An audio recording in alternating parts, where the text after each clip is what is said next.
up everyone, this is Clay. I think I might not get a mic fix. Actually, I just bought a new mic.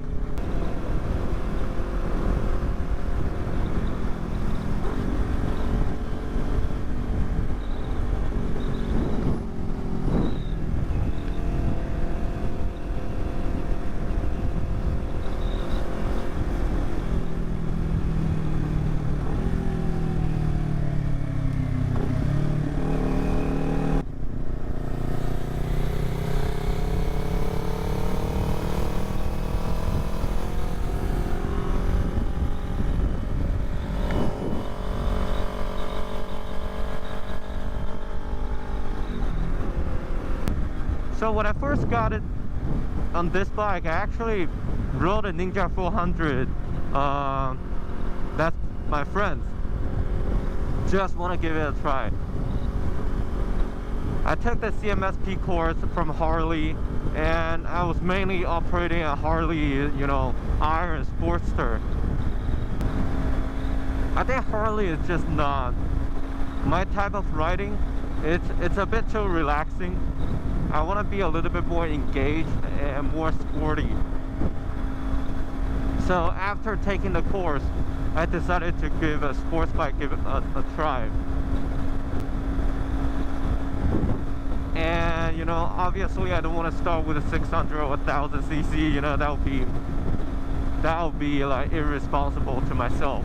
That's how I feel. Like, that's my opinion, because I don't trust my skill right away. I want to have a little bit of experience with it and then move on to a bigger cc bike. So when I first got it, you know, test rode my friend's Ninja 400. To be honest, he told me like the power is like, nah, you know, it's not much power, it's not much thrill. But in my opinion, that was plenty for me. It was funny that he took me out of the road on a 50 miles per hour speed limit zone, and I was riding, you know, I thought I was going fast. I really thought. Then I looked down to the clock, it was showing 33 miles per hour. Obviously, when I first got a motorcycle, it's a little bit overwhelming. Everything felt so fast. Like, compared to cars, you're sitting in a really comfortable environment, nothing much going on.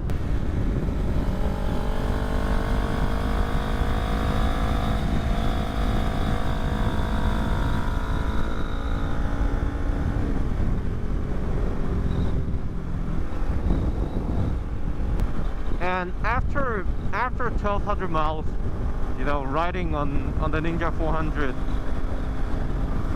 it does feel the lack of power, unfortunately. You feel like you need to put more effort to overtake or to keep yourself out of some, you know, dangerous situations. But I'm not saying that because of that I should switch to a bigger bike. I haven't perfected the linear throttle control, especially doing like in the middle of the turn, or learn how to, you know, emergency brake during the turn.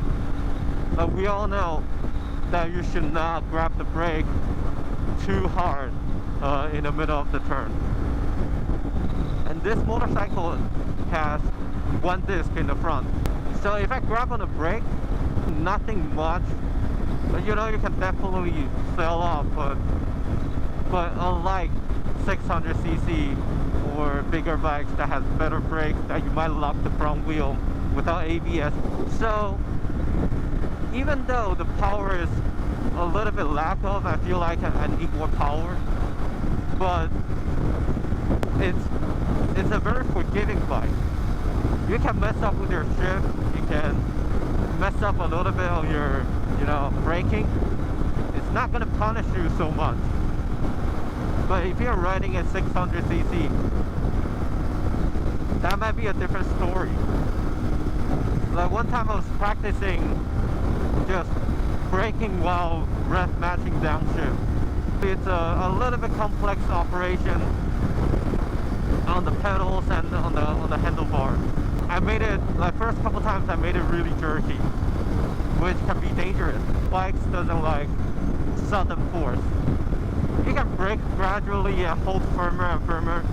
It's probably not gonna lock up because you have all the weight transfer to the front already. After 1200 miles on the Ninja 400, it's still a fun bike. Doesn't matter what. It feels nimble, it feels light. And I feel like I learned a lot still.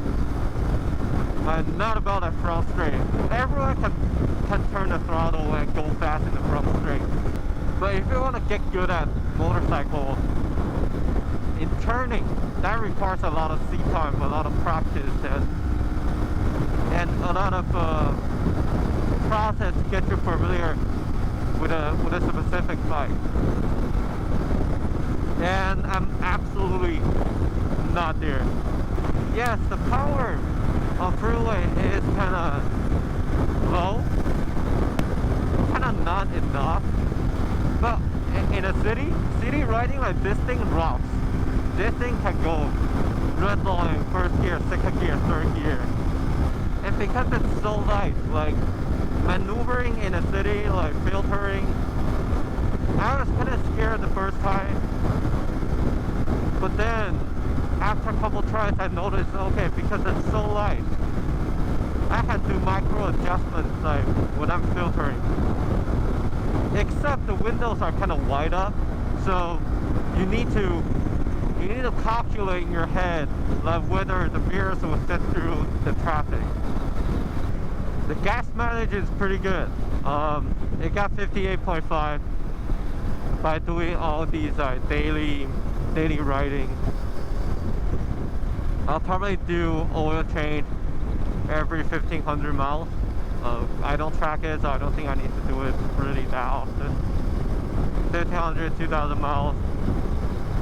Last time I did a oil change at around 1000 miles, but the oil was still clear. Wow. So many semi-trucks.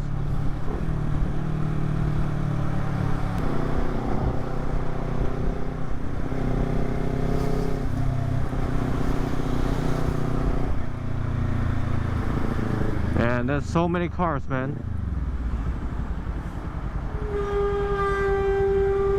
Ah, God. Yeah, that's kind of dangerous. Like, but like I said, like you probably saw my jerky operation on the brakes, right? It's I'm not ashamed of showing that to you because dude, I only have 1200 miles on it, and by that time maybe 1% or 0.5% of the time I have like emergency situation or something I really scared of that happened in front of me that me personally like need to react. So that obviously requires seat time and more experience operating the machine, right? So what have I learned from these 1200 miles? First thing I think is really important is to learn how to make yourself visible. I got serious most of the time because I didn't make myself visible enough. Not making yourself visible can be really dangerous, especially you thought you're next to a car and they can see you. No, they don't. It happens to me so many times that, you know, I was just chilling on a carpool and cars just pull in front of me. I feel local is a little bit safer because people are more aware of their surroundings somehow. The other thing is that, no, your exhaust is not loud. I don't have a really like obnoxiously loud exhaust, but when I'm staying still and do a cold start and we're revving at local, people thought it's loud. Once you're on the freeway, nobody can hear it. Except if you get a full exhaust system or straight piped. If you do a straight pipe on a bike, you're either, you know, getting too annoying on the street, or the cops might want to, you know, get you some trouble. Another thing is that I've learned over time is that the double white line on my right, not always safe. Like you see all these tire fragments laying on the ground, like you definitely see it. But when you're filtering, you need to see so much ahead, because you're not like, when filtering, there's not much room for you. If you focus on too much on the traffic, filtering, cars on both sides, you might forget like the path that you're going. And going at low speed is probably fine, but when you hit a bigger chunk of tire at 80 miles per hour, I can't imagine, man. It might do something to you. It might do something bad to the motorcycle. You might fall off. And that's at 80 miles per hour. Another thing about Ninja 400 that I learned over time is that it really isn't an aggressive bike. It's hard to get aggressive on it too. And my sitting position is very upright. If I tuck it into the air bubble, I can do that probably for 5 minutes. My back will be sore because the ergonomic is just not designed for you to tuck in that well. Yes, I can move my ass like close to the passenger seat like that, and if I tuck it, it's a little bit more comfortable. But the seat design of the Ninja 400 kind of like slide you in more forward position. So on a canyon road, my foot peg, my ass, my handlebar, the clip-on, it's not making me go aggressive. Like it's kind of forcing me back to this upper right position, which is originally what I bought this bike for, right? So I can't really complain about it. It is marketed as a beginner bike on a daily commuting base. Another thing that I learned from riding a motorcycle, not specifically from Ninja 400, is that sometimes you can get away from, parking in a parking structure in SoCal. I was trying to get into a parking structure. I was standing there, pressing the buttons, doesn't give me anything. So I had to call the assist. So I pressed the assist button. Someone picked up the phone. I was like, hey man, I'm trying to get into the parking structure, but it doesn't seem to give me a ticket, and I'm riding a motorcycle. The person was like, can I get around it? Like, are you able to get into the parking structure from some like around the pedestrian walking or whatever? I was like, oh shit, yeah, absolutely. Since then, I go to that parking structure without paying anything. For motorcycles, you're going to gas station way more often. It's probably only me because I ride it every day, and I do probably 100 miles per day. It's fun. It's engaging. It's a little bit more dangerous, but it avoids traffic. And I found myself, when I filled up, it's about 2.2 gallons. Like if I really try to squeeze it, I can get probably 2.83 gallons into the tank. But I got 60 miles per gallon. That's 180 miles less than 200 miles. I need to refill this thing every 2 days, basically. But luckily, it's a fast process. It doesn't like going to a gas station with a car. You need to fill like 13 gallons, 16 gallons. Sometimes if you have a pickup truck, you probably need to fill it for like 22 gallons, standing there forever. For 2-3 gallons, you pump it in like 30 seconds, you're well over full. And you don't need to get out of the vehicle. You can sit on your bike, That's, you know, as long as you park close to the pump. Another thing as a new rider, it's a little bit overwhelming is the handlebars. Woo! The handlebars. Even though this is an upright position, for me as a new rider, I subconsciously holding it really tight, which is absolutely what you shouldn't do. You should be loose, your hands should be like very relaxed.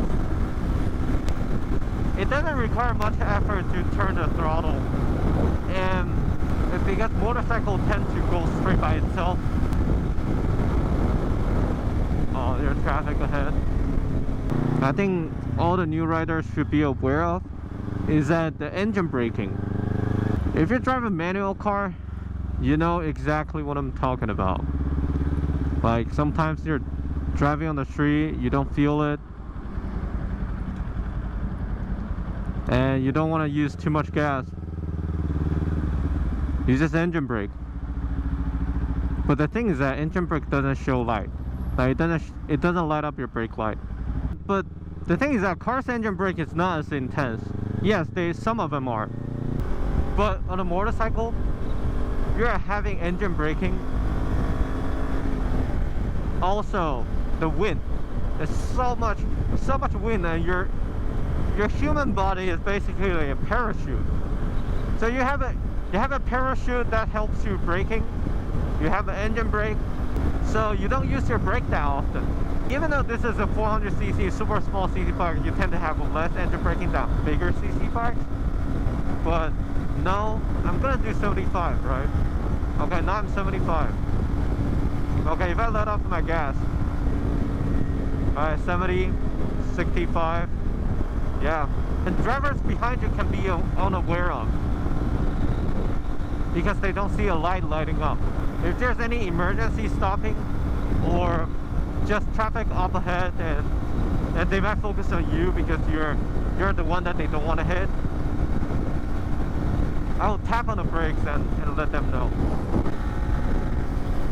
Even in the city riding, try use your brake as an indicator showing that you are braking, because some of them might not know. Another annoying thing over time riding, most of people might already know, is that the traffic light is a pain in the ass. So some of the lights are using a infrared sensor sitting on top of the light, and if they see moving object, it will turn green, or it will trigger and will turn green sometime soon. But most of them, because it might be a cost effective thing, or just because it's older, it can be magnetic or scale. That's how if you go over it, it senses the metal or it senses the weight, and it will trigger it. Since motorcycle is very light, I've been very often stuck on a left turn. When it's really early in the morning, it's not gonna turn green whatsoever. So I either do it illegally or I'll find another path, like go straight and make a U-turn somewhere. I think one last thing I want to talk about, since I don't have much time left, I'm almost there at my workplace, is the wind noise. I have a Shoei RF 1400. It's a really awesome helmet for beginners. It's not like a track helmet, but it's really good. The wind noise is a lot, even with this really good like isolated helmet. There's a lot of wind noise, and you want to wear something, like you want to wear ear, wear earplug or earbud, something that can help you from hearing all these like really loud wind noise. These wind noise can cause severe damage in your ears that is permanent.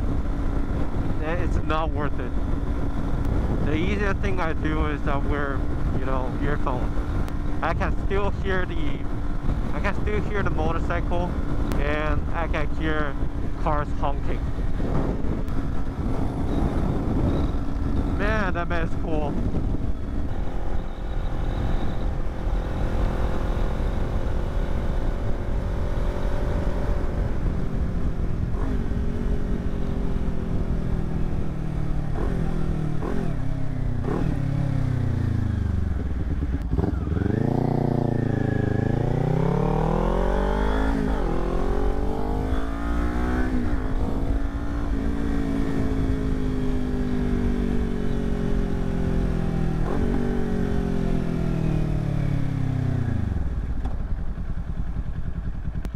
Oh, it turned. Holy shit.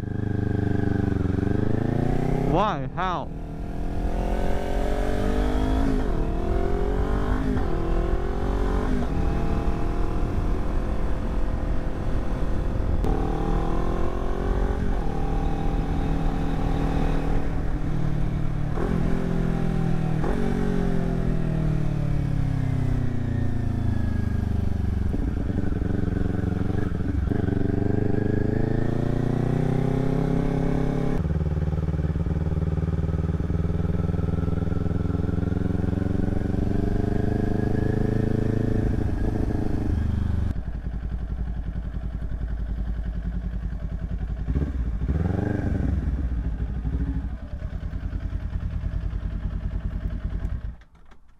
Alright guys, this is all for today. If you have any questions, please leave comments in the comment section below.